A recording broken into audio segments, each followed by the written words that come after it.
marriage so far, just like how life is, comes with its own ups and downs. We've had the sweet moments, still having good moments though. And then, of course, life has thrown itself at us a few times. And yeah, but we're standing and standing well. Okay. Married so far. It's been good. It has its all. It's also shown us the sour moments, but in all, it's been beautiful. It's been good. We met in uni. We went to the same uni. As a matter of fact, we were just, of course, casual friends. But one thing for sure, even though we were casual friends, I was always, teasing her back then. Way back as far back as 2003, 2004, I would tease her and say, I'm going to marry you. I was always saying that to her. It sounded all like a joke, but then now we are here. Yes, we met in school. I came in through pedigree. He came in through the jump. And somehow, to be honest, I really can't remember vividly at what point we met or got conscious of each other. But somehow I knew he came my way. And, he was he was a ladies' guy. Every lady wanted to, you know, So mingle with at the high school. mingle with every girl wanted, oh, Yinka Fila, Yinka Fila. I liked him. I liked him as a friend. And I know he was always coming after me and saying, I'm going to marry you, but for some reason I didn't see back then. One, because there were too many ladies anyway. So, and of course, if I had put two and two together with the kind of guy I wanted, basically, it was just there. It was just like 50%, but here we are today under the same roof. But yes, we met as far back as 2001, 2. But we really got conscious of each other 2003, 2004. We became friends. We had our moments to gist. We could share deep things together. And here we are. So, of course, my first impression of him was just there. One, because, I had a picture of like my kind of guy. So I wanted somebody who was really tall, who had the six pack, who had everything. Oh no, somebody I know that. Oh yes, if I want to be carried, and carry me with no ease and all. So of course, when I met him first, it's just there. It was just was okay. I like the swag anyway. He had the swag. He had his aura commands respect. When he was a big boy, he was a business person. He was in and out of school like that. Because he had a boutique in the state that time, Ogun State. So every lady, knew him for that. And then he had that prestige and all that. But it was just there for me, like, okay, you can't feel like it's okay. No issue. But it was for a spark. Uh-uh. Okay, I mean, as you can see, you can tell how beautiful she looks, right? And of course, just like she's tried to describe me, she was also back then in school part of the first three ladies that every guy wants to have. And then, of course, you know how it is back then in uni. When you are in 200 level, you have some guys in 400 level who they want to associate with. Or those are the guys that they want to like. And so my first impression I would say it was just, she was different from every other girl back then. The mix of a Christian girl who has social vibes. Mhm. And then that was a very good attraction, for me to say that this person falls in between. You can swing, you want the church girl at the same time, you want the social vibes and all of that. So I would say that was my first impression of her. How did I propose? So it's a ours is a different kind of story. from the usual, like a guy asking a girl out. We started being friends, like I mentioned before, between 203 and 204. And we have something in common. Our birthdays are just 3 days. I'm April 9, she's 12th of April. Not the same year though, but then. And then even when we don't get to see often, we still get to keep in touch at least when the birthday comes. Even when we finish school, I would reach out to her to wish her happy birthday. She would do the same. And I remember so clearly in 2014 when I reached out to her to just check on her generally, and then I said, but wait, why are you not married? And she threw the question back at me immediately. It's like, you two, why are you not married? I mean, because we were like the happening set of people in school back then who you would think or expect that after marriage would be a focus at a point in life, So, but then when she threw that back at me, we laughed at it. And then she asked me another question. She said, how is your spiritual life? Because, we had that foundation way back in school. We were always in one fellowship or the other and all of that. And when she asked me that, I knew the point I was. I was more like crawling. Like, you've lost all the energy, the zeal you used to have way back in school. And then I said I was struggling. So how is yours? She said, well, I'm okay. It's all there. To cut the long story short, 2 days later, I think I gave her a call and I'll be like, okay, talking about our spiritual life, can we be prayer partners? And then we started praying together and the prayer thing became an habit for both of us where we would do that every day. And we did that for 2 years. You asked me what time we pray. We pray 12 midnight. We set alarm to pray together at 12 midnight at some point. And those were the times that MTN was still giving that free call thing. It was extra cool back then. So we will wake up 12 o'clock, pray till whenever, and then talk, just gist. We pray about people, we pray about ourselves, and then I think that's one of the reason why I think this marriage is still standing now. Because, just like people always say, a family that prays together, stay together. And then I think 2 months after we had started praying together, and then I had gotten that conviction that she's still meant to be my wife. And so I told her, I said to her, so I think we should take this to another level. You have the chance to pray about it. And I think I'm ready to actually be your husband. And I know she kept quiet on the phone, on the other side of the phone, that it was a phone conversation. One of those nights that we were praying together. So there was an official proposal where I gave her a ring. But the actual asking out was more like from the prayer, together thing. Yeah. In 2012, I was coming out of a power relationship that should have even been marriage, basically. And coming out of it, I hear God tell me that was not even meant for you. It was shocking to me that I'm just preparing the person you're gonna getting married to, and for me, it was disturbing. So I was asking myself, so God, what are you doing? You're just watching me all the while, wasting my effort and energy. And in 2014, in January, specifically, I can remember, I was after a service. Um, my pastor in church then just called me and said, look around you. Your husband is around the radar.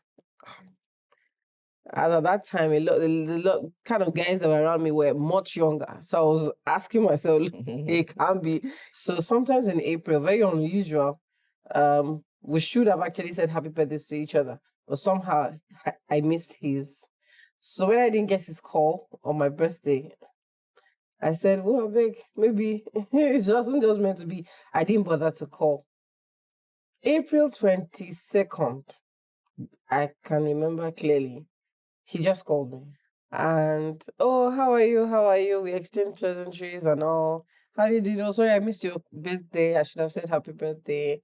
And that was it. We started to talk from there every day. But as soon as he called me, I remembered what my pastor said in January. And then I said, hell no. I said, hell no, God, no, no, no. It can't be, it cannot just be this. So I started to think to myself that, no, no, God, please, if it's this, I'm going to, because I know I done a lot of shakara. Every time he says, I'm going to marry you, I'll be like, you care for way, how? So it was strange when, and I wouldn't forget that when I was coming out of the previous relationship, I already said, God already told me that he was preparing the person I was going to get married to. So I could put two and two together, but I took my time. So we started gisting, the communication got back better. And then one day he mentioned the whole prayer thing and all. And of course, we've been good friends. So it was easy, to come back together. And then when he mentioned going to pray about a marriage relationship and all, I already had my signs, but yet I still didn't say yes immediately because I just needed to be sure that I was not jumping ahead. So of course I gave my pastor the feedback. We talked about it. I think I shared with my elder sister, and looking at two together. Here we are. When we were dating, I remember that I had to travel to Ijebu because she was working in Ijebu as at that time. And I had the car that I was supposed to take to her. And that car was not going to be available that day. As a matter of fact, someone stopped me from taking that car. And my mind was made up to be on that trip. I had yam, I bought so many things that I was taking to her. And because I couldn't take that car, I still didn't want to tell her that I wasn't coming, to see her. I took public transport. It has never happened. I've not, in this whole Lagos, I've not taken commercial vehicle. But that day, for that purpose, I was going to her. I went to the park, took a bag with yam and everything, and I went to Ijebu. When I got to, I didn't tell her that I wasn't coming with the car. When I got to Ijebu, she was just looking like this. How did you? And that was a big sacrifice, knowing fully well that I was so much interested to be her husband.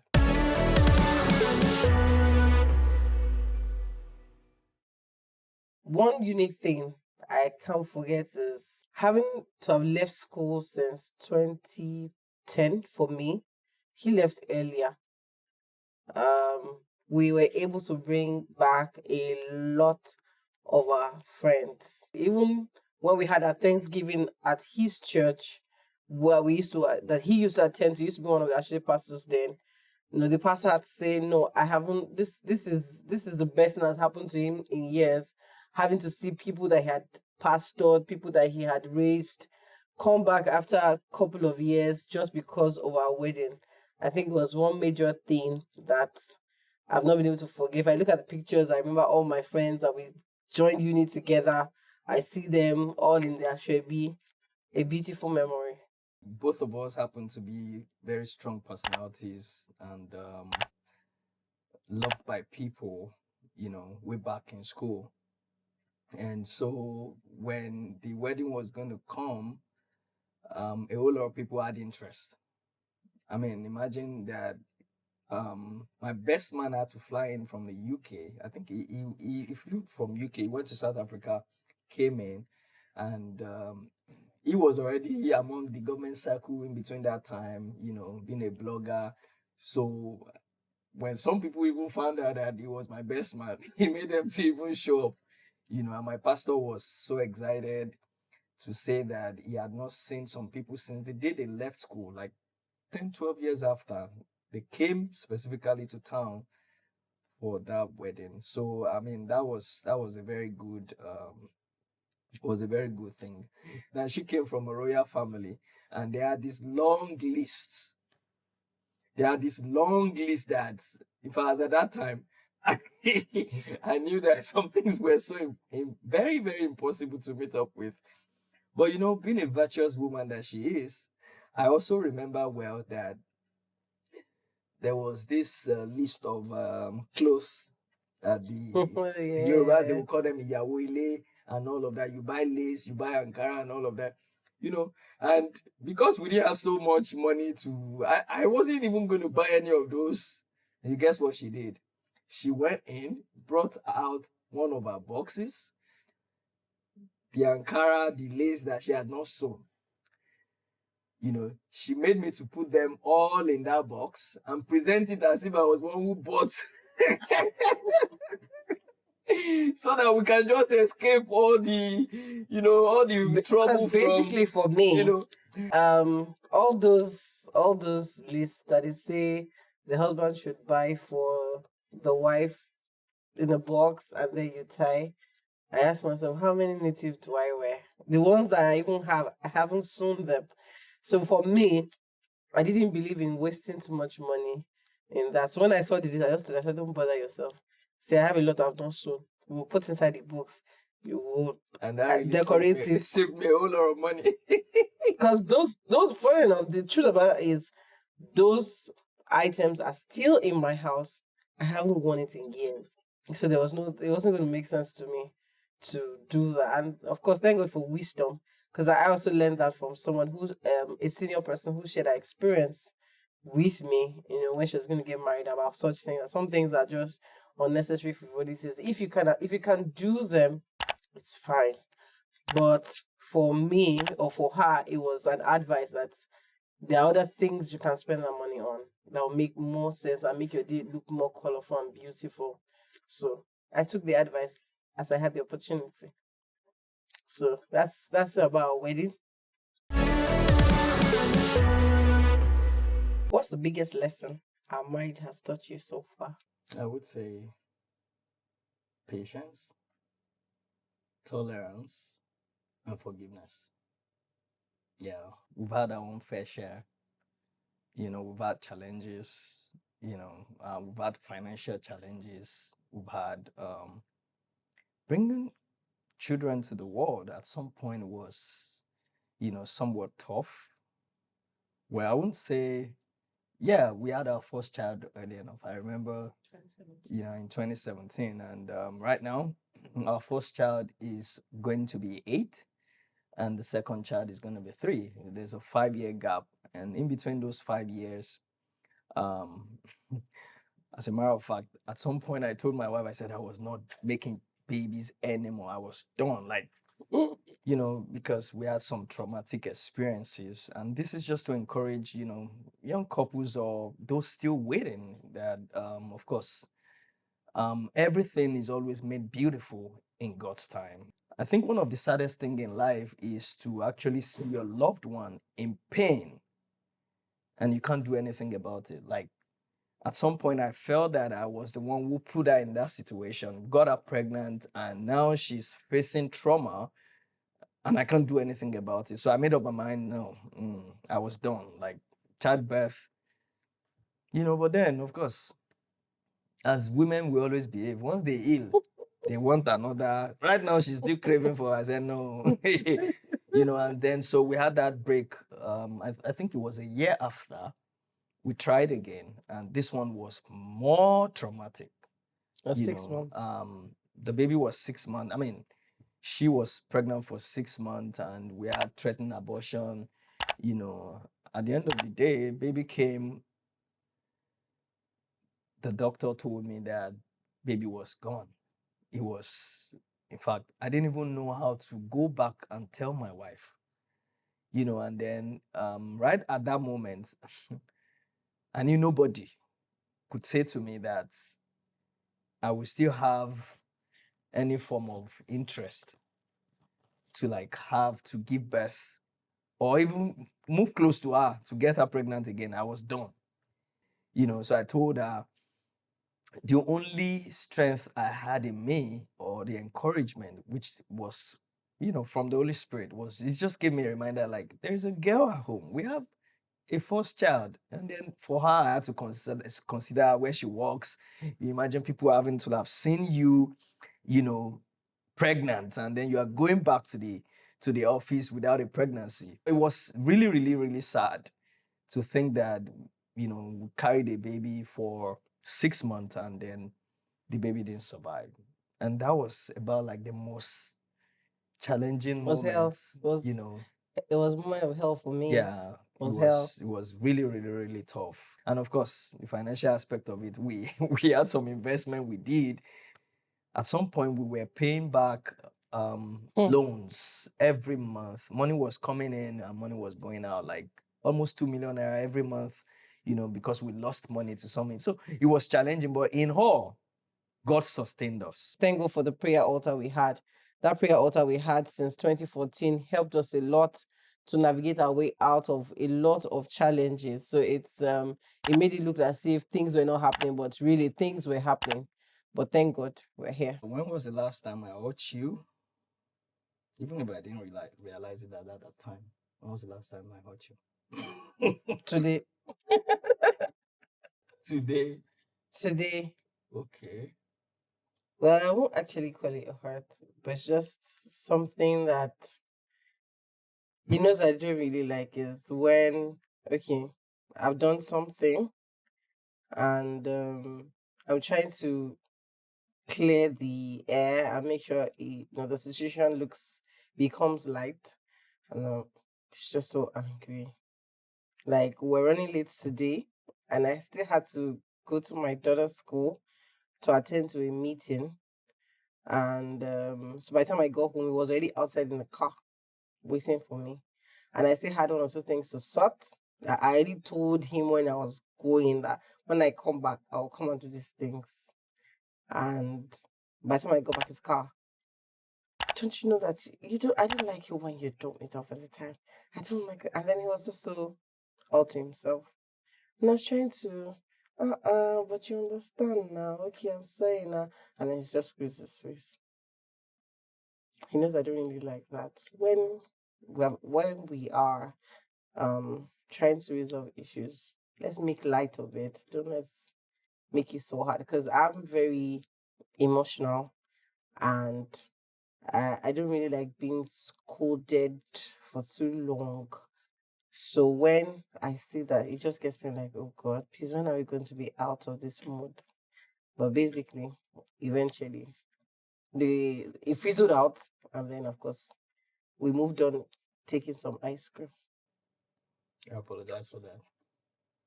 What's one habit that I have that you've just given up trying to change?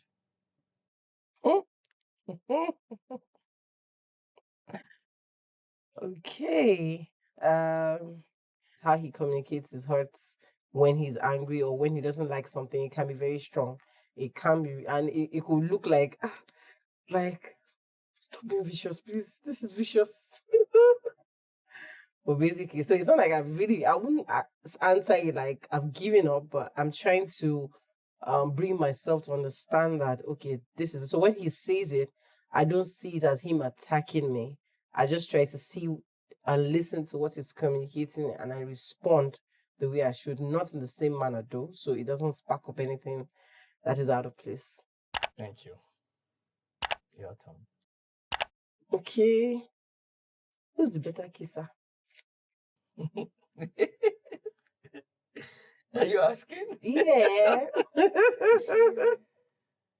uh that's tough. I should have been the one to ask you that. I got there first. Yeah, I think I am. I don't know. Abby, you are you? I don't think so. I Okay. think I am. Okay, so what is the worst thing that I can do for you to want to walk away from this marriage? Worst.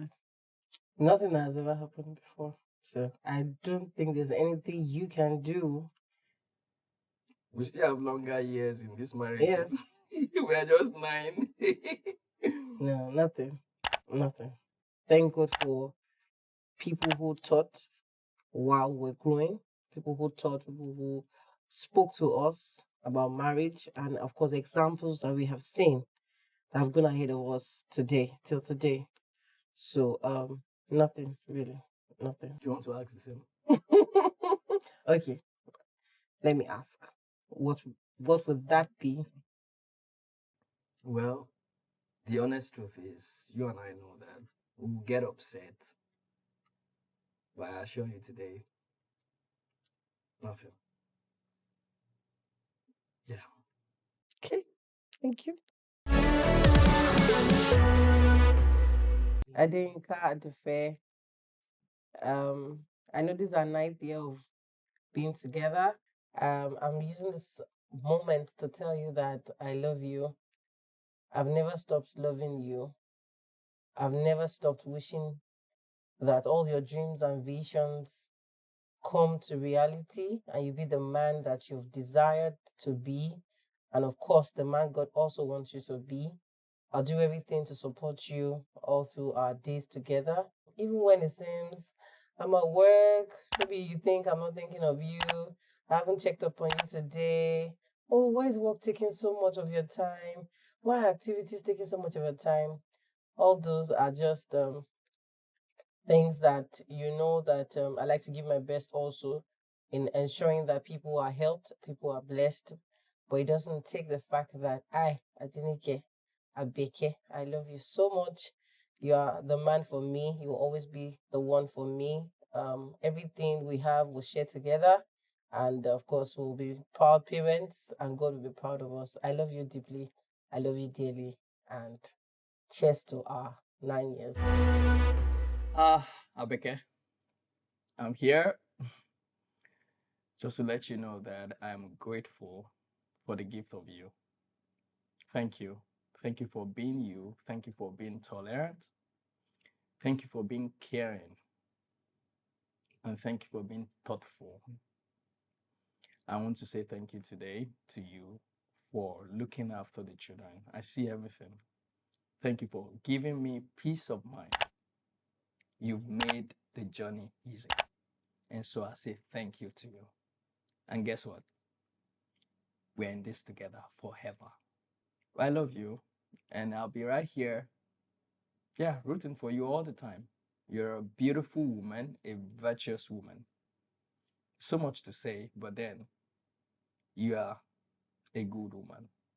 And I'll be right here all the time, knowing fully well that this marriage is going to work. And God help us. Thank you.